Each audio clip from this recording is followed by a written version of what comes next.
Falmarabantsika rehetra manaraka ny fandarana tolo-tosinady eto amin'ny televiziona malagasy mety an'ity asany ampitiavana anareo anaraka ny fandarantsika hatramin'ny farany. Anboantsika ny fandarana dia hiresaka ny vaovao izay misarika ny saina sy ny masony izao tontolo izao isika dia ny mahakasika ny valanaretina coronavirus izay tena miteraka fatiantoka amin'ny toe-karen'ny firenena maro manerana izao tontolo izao indrindra ho an'ny Chine izay itoerana izany valanaretina izany. Maro be manko amin'izao fotoana izao ny firenena izay napiato ny sidina mampitohy amin'ny Chine isan'izany isika eto Madagasikara dia napiatona aloha izany ao anatin'ny iray volana ny sidina mampitohy an'Antananarivo sy Guangzhou tombanana ho amina miliara $2 amerikanina maro ny fatiantoka ateraka izany na ho an'ireo kompania fitaterana izay mampianto ny sidina izany na ho an'ireo mpandraharaha sy orinasa izay manana fifandraisana ara-barotra amin'ny Chine. Aleo Joaravojanahary no asaintsika hitanisa amintsika hoe inona daholo ny fiantraikan'izay valanaretina coronavirus izay amin'ny toe-karena manerana izao tontolo izao.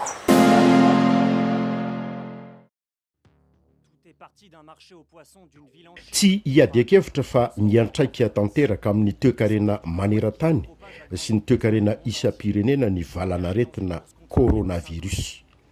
Ao Wuhan, ilay tanan-dehibe ao Chine, ny andohan'ny aretina no tratry ny olana goavana ara-toe-karena voalohany. Voatery na hipoka tsy afa mifandray amin'ny aty ivelany ny mponina ao an-tanàna. Fa na ny mponina ao an-tanàna aza dia tsy avela mivoaka. Any ka zary lasa haolo ny tanàna ny Wuhan. Misy mponina 12 tapitrisa ahitana orinasa anarivony maro. Orinasa izay mamokatra amin'ireny entana ara-teknôlôjika vaovao reny, mandalo amin'ny famokarana sakafo samihafa hatramin'ny fanamboarana fiarakodia sy fiaramanidina. Vokatra industrialy tsy jofain'ny zareo sinoa irery ihany ao fa vokatra ahondrana any ivelany ihany koa.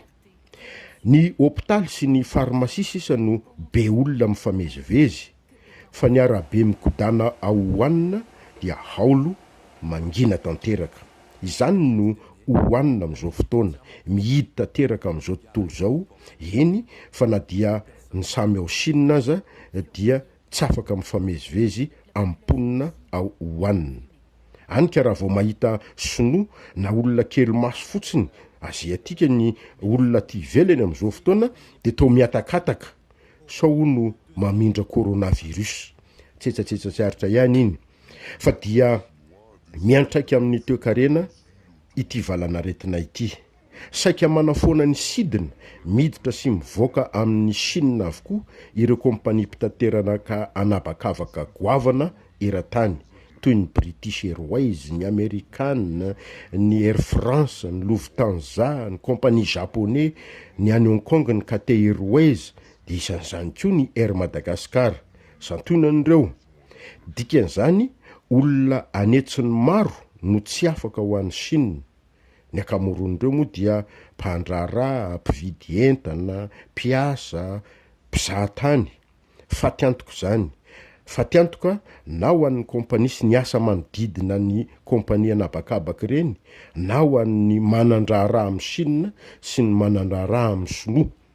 Raha tsy teny afa-tsy ny gasy izay mandeha miantsena any Chine, voatery mijanona, tsy afaka manodina ny vola, tapaka ny komandy. Mampody ny teran-taniny avokoa ireo firenendehibe rehetra manan-katao, ny frantsay, ny amerikanina sy ny japonais, ampodiny any aminy ireo teran-taniny izay monina sy miasa ao Wuhan.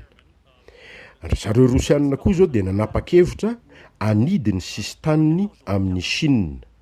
400 kilometatra ny halavan'ny sisin-tany mampisaraka ny Chine sy Rosia. Ary rosianina sy sinoa antapitrisany maro isan-taona no miditra sy mivoaka amin'ny sisin-tany imbonana, mijanona izany amin'izao fotoana. Ny fifandraisan'ny Chine amin'ireo firenena aziatika manodidina azy tsy tenenina intsony. Japon, Corée, Singapour, Vietnam, Indonésie, Thaïlande.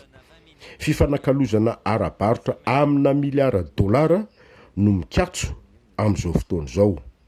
Tahaka izany koa ny fifandraisana ara-barotra eo amin'ny Chine sy ny tandrefana, Eropa sy Etats-Unis io.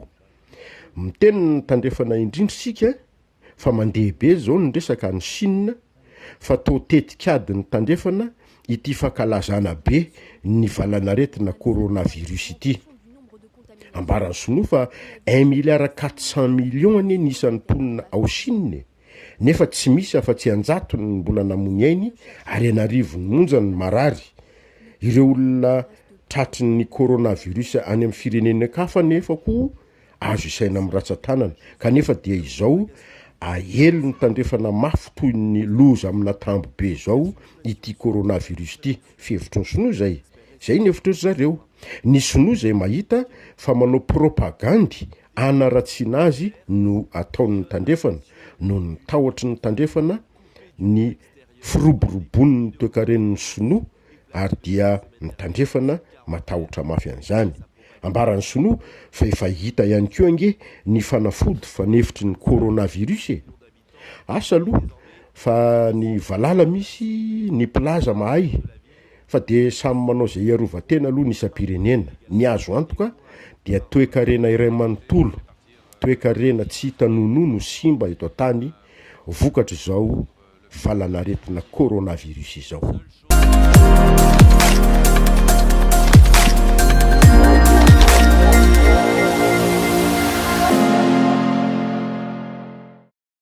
Dia zay zany mahakasika ny fanadihadiana mahakasika ny coronavirus iny fa hijanona ny ivelany ihany isika hiresaka ihany koa ny vaovao izay mbola mitana ny sainy mpanara-baovao manerana izao tontolo izao ihany koa.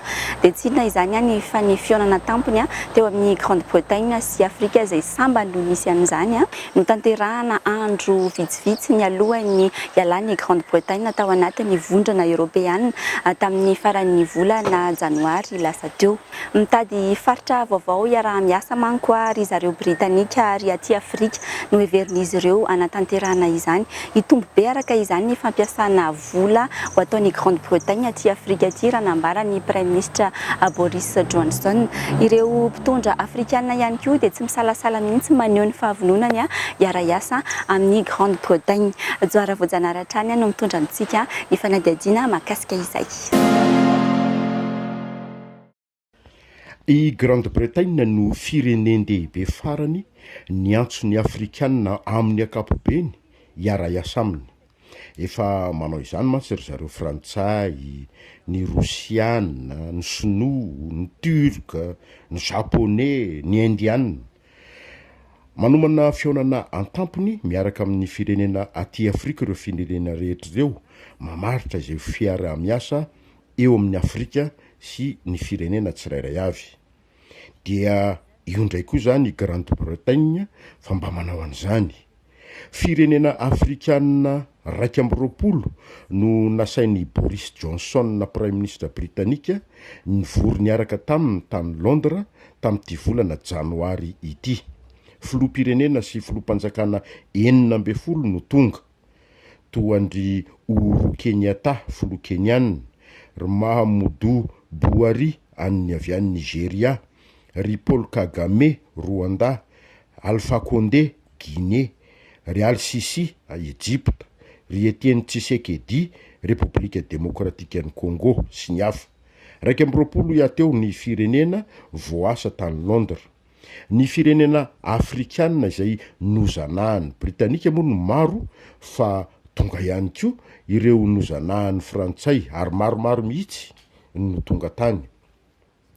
Andro vitsy mialohan'ny fialan'ny Grande-Bretagne amin'ny vondrona Europeana, io ilay hoe Brexit, ity fionana atampony ity. Ny 17 Janoary zao tokoa mantsy no miala ao amin'ny vondrona Europeana ry zareo Britanika. Dia mazava be ny antony fiantson'ny Boris Johnson ny firenena Afrikanina. Mitady faritra hafa eto ambonin'ny tany zareo mba iarahany miasa sy mifanakalo. Ary iray am'ireny ity faritra Afrika ity. Hatramin'izay mantsy dia tsy tena mafiorina loatra, tsy de natranjaka loatra ny fiarahana ara-toe-karena sy ara-barotra teo amin'ny Grande-Bretagne sy i Afrika amin'ny ankapobeny. Ankehitriny halalaka ary tsy voafehefehy ny vondrona Europeana intsony i Grande-Bretagne aorininy 2 janoary zao ary dia milaza izy fa ho vonina ifandray ara-barotra sy ara-toekarena amin'ny Afrika. Nilaza mihitsy nga Boris Johnson fa hitondra fampiasam-bola hatrany amin'ny 7 milliards d'euros aty Afrika ry zareo amin'ity taona ity. Kelikely ihany aloha zany raha miohatra amin'ny 600 milliards de dollars izay andro zareo sinoa fotsiny ohatra. Sehatra maro no everina fa iasan'ny Britanika aty Afrika manomboka zao, toy ny fananganana foto-drafitra asa goavana, ny famokarana herinaratra, ny fanampiana ny orinasa tsy miankina aty Afrika. Fa na zany aza, fepetra entitra no apetraky ny Anglisy, fanjakana tsara tantana. Marina ny azy, tsy atobaka eny ambaravarakely akory ny volany, fa mila tsara tantanina, ahazahoan'ilay firenena sy ny mponina ao aminy fandrosoana sy koa tombontsoa ho an'ny Britanika. Mazava loatra. Fa isan'ny nisongadina tamin'io fihaonana tampony io ny filazany Boris Johnson fa hisokatra bebe kory zareo amin'ny fandraisana an'ireo Afrikanina mihevitra ny hifindramonina. Zany hoe ho vonina andray Afrikanina honina sy hiasany aminy i Grande-Bretagne. Mazava be ny dikan'izany. Iena mantsy ny Europeanina hiasany Grande-Bretagne aorian'ny Brexit. Dia tsy ho ampy zany ny tanana hiasa any an-toerana, ary dia ny Afrikanina no heveriny fa ho solony zareo Europeanina ko dia hamorainy ny fidiran'ny mpifindramonina Afrikanina any Grande-Bretagne manomboka zao. Amin'ny fihaonana atampony tahaka tonitro dia samy manindraindra ny fireneny ny président Afrikanina. I Mauritanie ohatra dia nampiseho fa firenena manan-karena izy, ary ny lalàna ao aminy dia sady manamora no miaro ny mpampiasa vola, indrindra ireo mpampiasa vola avy any ivelany. Nambaran'ny filohan'ny Mauritanie fa misy ao aminy arenan-kibon'ny tany, magnokatra be ny taniny na ara-pambolena na ara-piompiana, be dia be ny vokatry ny jono, misy solika koa aty aminay hoy izy. Miandry fotsiny anareo zahay hoy ny président Mohamed Ould Al Ghazouani hitondra vola sy ny fahaiza-manaonareo. Ary dia tsy niandry ela i Boris Johnson fa dia nanambara fa hanangana ambasady any Mauritanie. Tsy mbola nisy zany ambasady Britanika zany tany Mauritanie hatramin'izay. Tahaka zany koa i Niger sy Tchad. Hisy ambasady Britanika koa any amin'ireo firenen'ireo tsy ho ela. Zany hoe tsy hianona intsony amin'ireo firenena Afrikanina miteny Anglisy ry zareo Britanika fa hitatra. Eto amintsika kosa aloha efa ela nisy ambasady Britanika teto Antananarivo e. Fehiny ny Anglisy moa dia malaza amin'ny fomba fiasa sady aingana no tsotra no mahomby. Izay ngamba no mety malaza ilay hoe pragmatisme anglais. Fa dia asa aloha na hipakatra aty amintsika ity fikarohan'ny Britanika lalam-baovao aty Afrika ity. Matetika dia amporisiana ny mpandraharaha sy ny orinasa amokatra. Misy fotoana nefa dia mandrora mihitsy lany isika satria noho ny famokarana be loatra dia lasa manimba ny tontolo iainana izany izay antoky ny fivelomantsika ety ambony tany ety.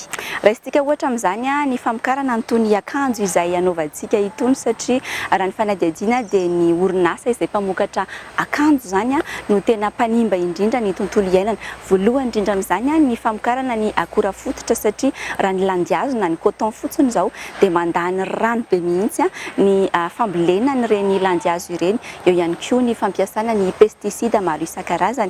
Tsy lazaina intsony ny akora chimique maro isan-karazany izay ampiasain'ireo orinasa mpamokatra akanjo rehefa manokatra sy mandoko an'itony akanjo itony izy ireo. Tsy lazaina intsony moa zany ny entona na ny gaz à effet de serre izay avoaka n'ireny orinasa ireny.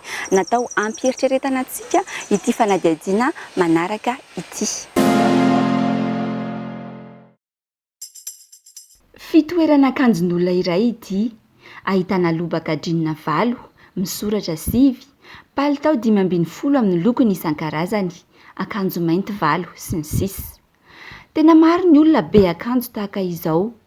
Tamin'ny taona 2014, akanjo 100 miliara no lafo maneran-tany. Ao Frantsa, 7.5 kilao isan'olona isan-taona ny akanjo lafo ary miamitombo isan-taona ny fanjifan'akanjo noho ny fanarahana ny lamaody. Misy voka-dratsy amin'ny tontolo iainana izay fitombo ny fanjifana akanjo izay satria ny orinasa mpamokatra akanjo no mpandoto indrindra ny tontolo iainana. Andao nge jerentsika ny tantaram-piainan'ny akanjo iray miainga amin'ny akora fototra. Ity t-shirt ity izao ohatra dia vita amin'ny coton tahaka ny 420 ny akanjo anaovantsika. Nampiasa coton 520 tapitrisa taona ny orinasa mpamokatra akanjo tamin'ny taona 1712 novokarina avy any Inde, États-Unis ary Chine. Ny olana dia manimba ny tontolo iainana ny famokarana coton satria voalohany indrindra dia mampiasa be pesticide. Hazo isan'ny tena marefo manko ny zanaka landihazo na ny coton. Mba hampitombo tsara sy aingana azy araka izany dia mila rarahana fanafody 100 izy isan-taona. Ny fahaefaky ny pesticide atao amin'ny volo maneran-tany dia ampiasaina amin'ny volo coton avokoa. Misy ihany ny coton bio na ny tsy ampiasaina akora simika saingy 2 isan-jato ihany zany maneran-tany. Ankoatra izay mila rano be ihany koa ny landihazo. Mandany rano be izy mihoatra amin'ny ilain'ny vary sy ny soja. Ny coton ilaina amin'ny t-shirt iray izao dia mandany rano 720 litatra be izao. Izay rano izay nefa dia ampy olona iray ao anatin'ny 70 andro. Ny tahirin-drano nefa mialany amin'izao fotoana izao toa ny eto Ouzbekistan. Misy ny ranon'ny Aral. Tahaka izao ity rano ity 50 taona lasa izay. Ity no renirano faefatra lehibe indrindra eran-tany teo aloha. Lasa faharoa amin'ireo firenena mpamokatra coton be indrindra eran-tany i Ouzbekistan. Nahodina amokarana ny volo coton araka izany ny ampahany amin'ny ranon'ny Aral. Ka ankehitriny dia efa ho ritra ilay rano lehibe. Voka-dratsy farany amin'ny famokarana ny akora fototra amin'ny fanamboarana akanjo dia ny famoahana etona na gaz à effet de serre. Alaintsika ohatra ity lobaka vita amin'ny polyester ity. Isan-taona, lamba vita amin'ny polyester 40 taona no voavokatra raha 520 taona ny coton. Ny olana tsy voajanahary tahaka ny landihazo ny polyester fa vita avy amin'ny pétrole ka mamoaka CO2 be izy rehefa mamokatra ny polyester. Rehefa izay dia ahodina ny akora fototra: chrome, mercure, plomb, cuivre, cadmium. Samy ampiasaina isan'andro amin'ny famokarana akanjo ireo. Any Eropa, misy ny lalàna mametra ny fampiasana ireo akora simika ireo. Raha tsy mbola mazava tsara kosa izany, aty amin'ny tany andalam-pandrosoana. Miafarany amin'ny natioreny araka izany ny fakona akora simika avy amin'ny fanamboarana akanjo. Ny étoxylate de monylphénol izay ampiasana amin'ny fandokoana lamba dia mandoro ny hoditra sady miteraka fahamombany. Tamin'ny taona 2012 nanao fanadihadiana tamin'ny santionan'akanjo vaovao miisa 7 ny Greenpeace. Ny 250 tamin'ireo dia nisy akora simika efa voarara ny fampiasana azy amin'ny akanjo hatramin'ny taona 3 Isan'ny marika nahitana izany ny Nike, Adidas, Lacoste, Converse sy ny sisa. Mandoto ny tontolo iainana ihany koa ankoatra izay ny fitaterana satria mandehandeha be ireny akanjo anaovantsika ireny. Ity jean ity ohatra novokarina tany Ouzbekistan ny landihazo, nozairina tany Inde, nolokoina tany Maroc ary namidy tany Frantsa. Hatreny an-tsaha ka hatramin'ny izy namidy dia nahavita 5,9 kilometatra ilay jean, izany hoe nahavita niodina ny tany indray mandeha sy tapany. Ao Frantsa, afarana avy any Chine ny 50 isan-jato ny akanjo anaovany. Rehefa atambatra ny famokarana sy ny fitaterana dia namoaka gaz à effet de serre 2.2 taona isan-taona izany ny orinasa mpamokatra akanjo. na izy efa hiakanjony iny aza dia mbola mandoto ny tontolo iainana ihany ny akanjo rehefa izy sasaina. Mbola andeha ho resantsika ihany ilay lobaka vita amin'ny polyester teo. Misy mivany tady kely ao anatiny rehefa sasaina izy. Ny olana dia kely loatra ireo tady ireo ka tsy voasivana ireo milina mpanao sivana. Noho izany, tady kely plastika 2 hetsy taona isan-taona no milatsaka any an-dranomasina. Koa satria tsy potika raha tsy 100 taona ireo tady kely plastika ireo, dia hohanin'ny trondro izy rehefa miparitaka any anaty rano, trondro izay miafara eny ambony viliantsika. Rehefa anaovana indray ary ilay akanjo dia inona no mitranga? Misy ny fast fashion, manentana ny olona anary ny akanjo, ka ao Frantsa dia 4 tapitrisa taona isan-taona ny akanjo arina, ka averina hodina ny 20 isan-jato amin'ireo. Tamin'ny taona 1770 dia niisa 4,9 alina sy 1 hetsy tamin'ireo akanjo no voahavaka. Ny 2 apateliny mbola azo nanaovan'olon-kafa indray ary ny 1 apatelin'ireo kosa dia naverina nahodina.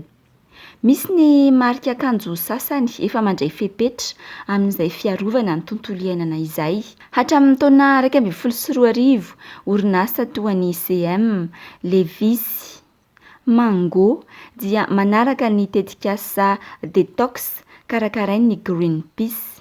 7 taona aty aoriana manomboka hita ny akon'izay. Momba ny pestisida ohatra, milaza ho tsy mampiasa akora simika intsony ny 3/4 ireo orinasa mpamokatra. Indrisy nefa fa mbola 12 faingo 5 isan-jato ny orinasa mpamokatra akanjo ihany ireo tonga saina amin'ny fanajana ny tontolo iainana ireo. Inona ary zany no tokony atao manoloana ireny voka-dratsy ateraky ny famokarana akanjo amin'ny tontolo iainana ireny? Ny tokony atao voalohany indrindra dia alohan'ny hividy akanjo vaovao ianao dia eritrereto tsara aloha hoe tena ilaiko tokoa ve ity akanjo ity. Faharoa manarakaraka izay dia raha ohatra ka mahatsiaro tena ho be akanjo ianao dia aleo mizara amin'ny hafa mba tsy hividy intsony ny hafa fa mety hoe ampy azy ilay akanjo izay nomeny ianao iny. Mila mandray andraikitra sy mila tonga saina isika rehetra manoloana izany ho fiarovantsika ny tontolo iainana. Ireo orinasa mpamokatra akanjo ireo manko dia tsy maintsy mampifandanja foana ny tolotra sy ny tinady, ka raha mbola betsaka zany ny tinady eo amin'ny tsena dia tsy maintsy mampiakatra ihany koa ny famokarana ireo orinasa mpamokatra akanjo ireo. Anjaranao ny mieritreritra mahakasika izay mba hitsinjovantsika ny hoavy ny fiainantsika eto amin'ity izao tontolo izao ity. Tapitra sady mifandarantsika tamin'ity androan'ity tompoklasy tompoko vavy ankasitrana fiainanareo. Nanaraka izany hatramin'ny farany dia manome fotoana ho amin'ny herinany toy izao indray zanam-pandaharana sy lohahevitra hafa mahaliana tahaka izay indray no hoarantsika amin'ny herinany toy izao. Mandra-pionatovo.